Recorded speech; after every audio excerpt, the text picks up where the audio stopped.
Olá, eu sou a professora Mônica e na nossa aula de ciências de hoje nós vamos falar sobre as ligações químicas.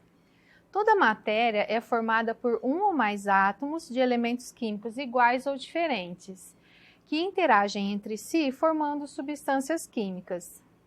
A água, por exemplo, ela é formada por uma infinidade de moléculas, as quais são constituídas por átomos diferentes, como o hidrogênio, dois átomos de hidrogênio e um átomo de oxigênio. E aqui nós temos a sua fórmula, né, H2O. Já o gás oxigênio, ele é formado pela união de dois átomos iguais, e aqui nós temos a sua fórmula química, que é o O2. A interação que mantém estável a união entre os átomos e que formam a matéria é chamada de ligação química.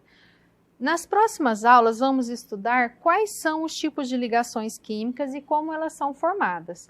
Nós vamos estudar as ligações químicas, a iônica, a covalente e a molecular. Por que as ligações químicas se formam?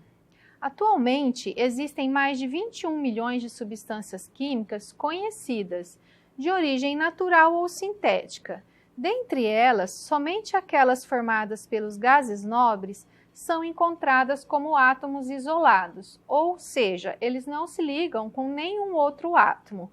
Inclusive, nós já falamos sobre esses átomos, né, quando nós falamos da tabela periódica. Esses são os gases nobres, eles são geralmente utilizados como luminosos, né, de fluorescentes ou coloridos. As demais substâncias, né, que não são os gases nobres, elas são formadas por mais de um átomo do mesmo elemento químico ou não, pode ser com elementos químicos diferentes. E eles interagem entre si por meio de ligações químicas. Por que os átomos dos gases nobres podem ser encontrados isolados, enquanto os átomos de outros elementos químicos não? Então, na tentativa de responder a essa pergunta, alguns cientistas começaram a procurar indícios de que a combinação da eletrosfera dos átomos dos gases nobres era diferente das dos demais átomos. Uma hipótese que recebeu destaque foi proposta pelo cientista estadunidense Gilbert Newton Lewis. Para entender a proposta de Lewis, veja na tabela a seguir a distribuição eletrônica dos gases nobres e observe principalmente o padrão do número de elétrons na camada de valência dos átomos desses elementos químicos. Aqui nós temos a distribuição eletrônica dos gases nobres. Então, esses são os gases nobres. Essa letra Z significa o número atômico desse átomo e também corresponde à sua quantidade de elétrons. Aqui nós temos as camadas eletrônicas. Lembrando, né, que o átomo ele tem os elétrons girando ao redor do núcleo em 7 camadas, que são essas aqui. Aqui ainda falta a camada Q. Então, os átomos dos gases nobres, na sua configuração eletrônica, todos eles, com exceção do gás hélio, eles terminam com 8 elétrons na última camada. Então, aqui o argônio, ele tem número atômico 18, corresponde ao número de elétrons igual a 18. Então, distribuindo a quantidade de elétrons, nós temos aqui a camada K2, a camada L8, a camada M8. Os outros átomos, embora eles tenham uma quantidade de elétrons diferente, o final da distribuição sempre termina com 8. Então, observando essa distribuição, os cientistas chegaram à conclusão que os átomos com 8 elétrons na última camada, eles não têm necessidade de se ligar com outro átomo. Por isso, os gases nobres não se ligam com nenhum outro átomo. Então, com exceção do gás hélio, né, que ele só tem 2 elétrons e ele completa, né, a camada K. Todos os outros terminam com 8. Então, a partir dessa regularidade observada, Lewis propôs a hipótese de que, nas ligações químicas, os átomos eles tendem a adquirir o mesmo número de elétrons da camada de valência dos átomos de gases nobres. E essa hipótese ficou conhecida como teoria de octeto, octeto de 8, né? Então, todos têm essa tendência, né? Por isso, os átomos se ligam uns com os outros. Aqui nós temos, né, para recordar, o modelo atômico de Rutherford Bohr, onde os elétrons giram ao redor do núcleo nas camadas eletrônicas, né?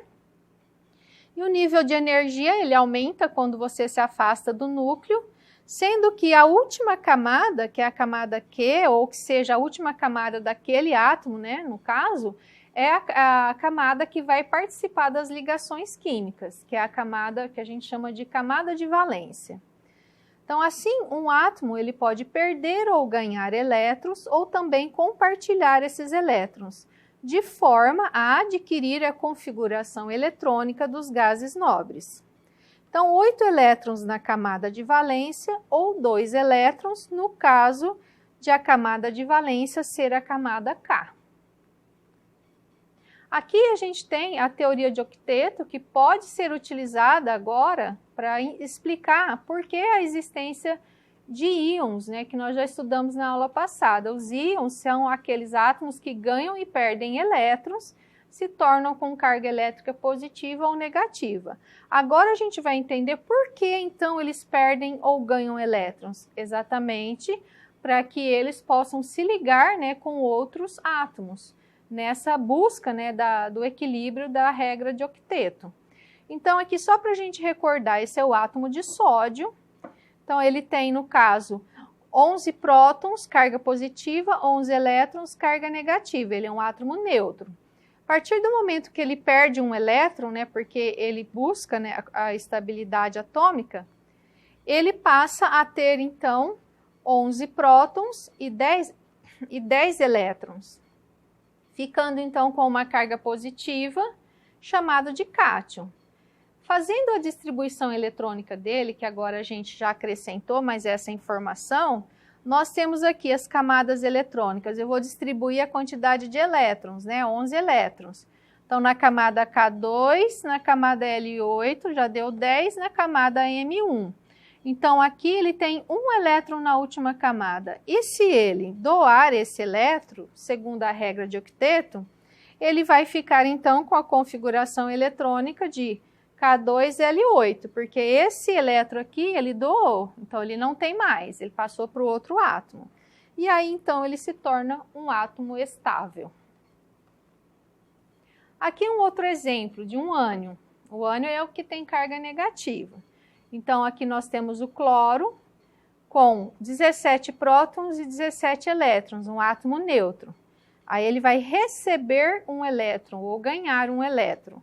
Então, ele vai ficar com 17 prótons e 18 elétrons. Então, aqui ele fica com uma carga negativa porque ele tem um elétron a mais. Fazendo aqui a distribuição eletrônica dele, com 17, no caso ali, né, 17 elétrons, ele fica K2L8M7. Para ele ficar com 8 elétrons na última camada, para ficar segundo a regra de octeto, ele precisa só de um elétron. Então, agora, ganhando esse um elétron, ele fica, então, com 8 elétrons na camada de valência, que é a última camada, que é essa camada, né, que participa da ligação química, a última camada. O que é uma ligação iônica, né? As suas características. Ela ocorre entre átomos de metais e ametais, ou metais e hidrogênio. Aqui, quando nós estudamos a tabela periódica, nós vimos lá quem são os metais, quem são os ametais. Você pode conferir, né, utilizando a tabela periódica como consulta. Ou então, você vai descobrir que através da distribuição eletrônica, você pode saber quem é um metal, quem é um ametal, sem consultar a tabela. Nós já vamos chegar lá. Então, numa ligação iônica também, uma outra característica é que ela envolve a transferência de elétrons e a formação de íons.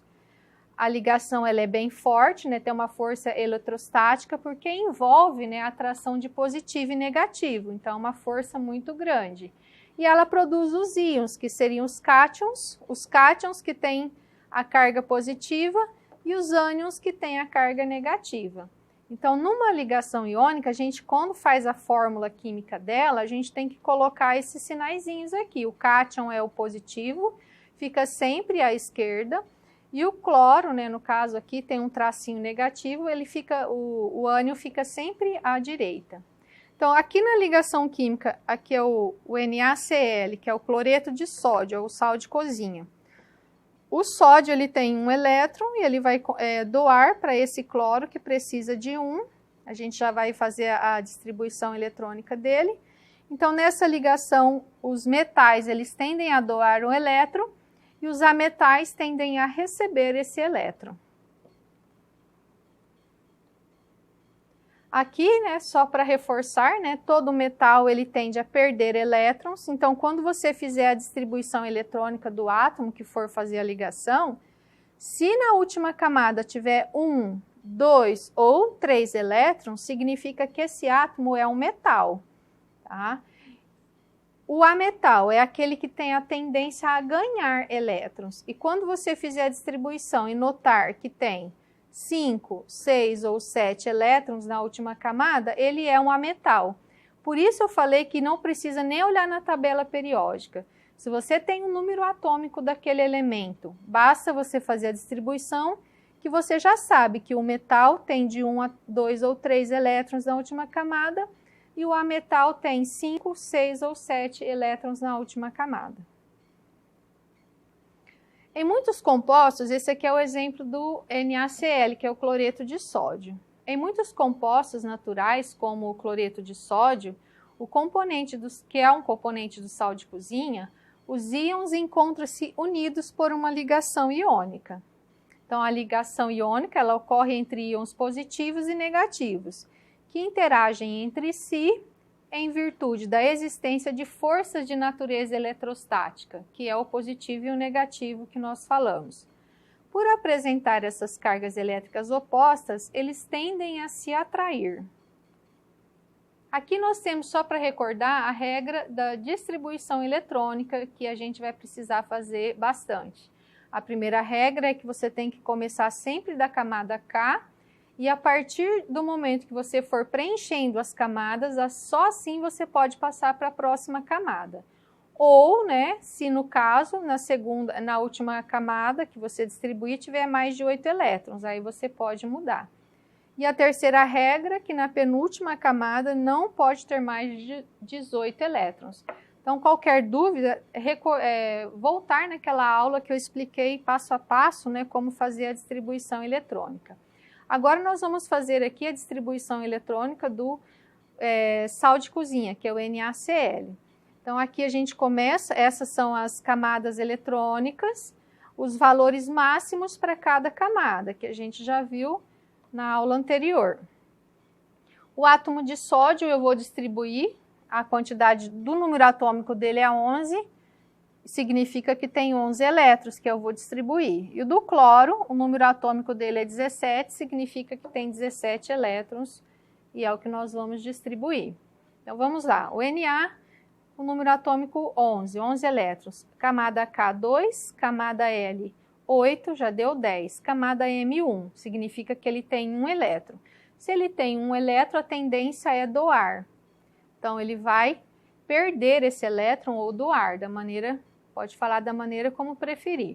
Então, perdendo esse elétron, ele vai ficar com a configuração eletrônica que ele queria, que é a do gás nobre, né? Com a última camada com 8 elétrons.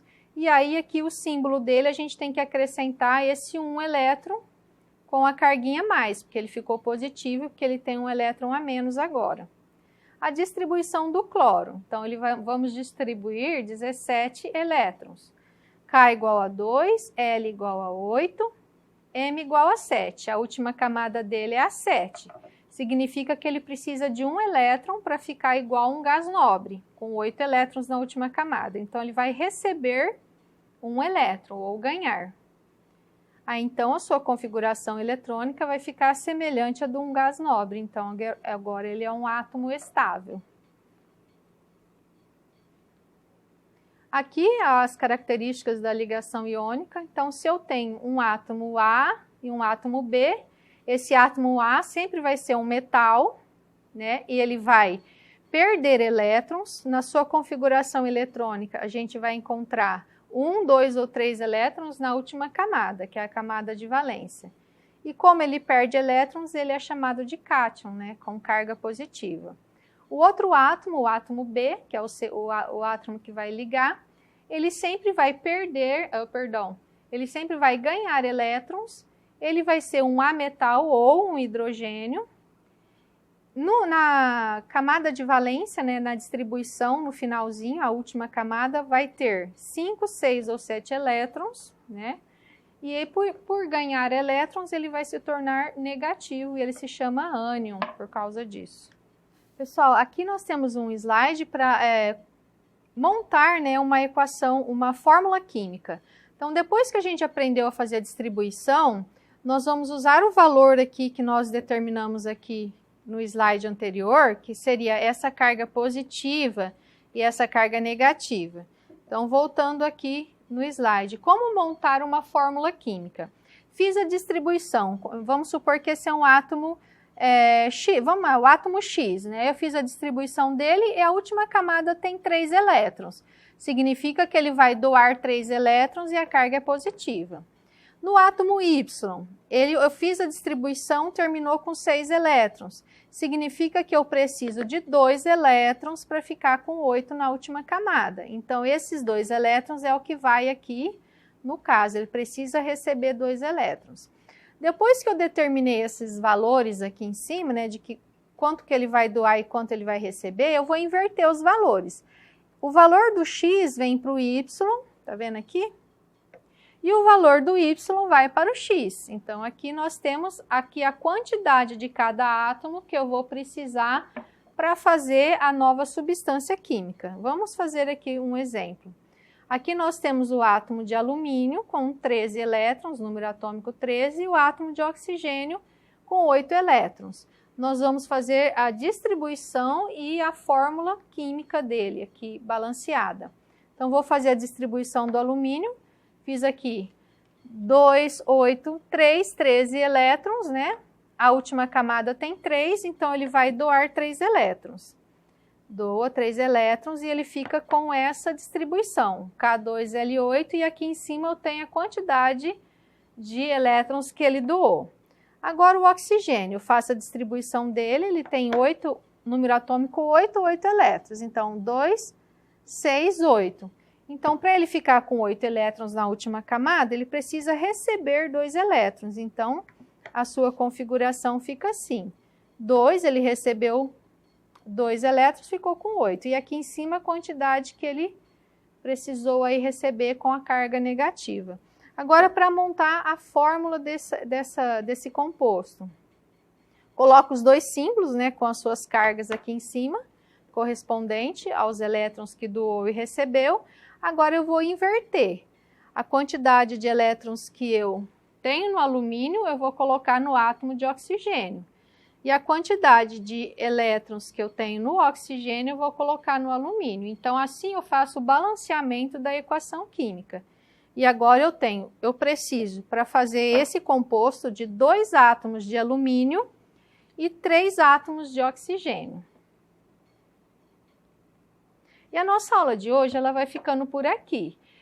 Na nossa próxima aula, a gente vai dar sequência, né, às ligações químicas. Nós temos ainda a ligação covalente e a ligação metálica para aprender.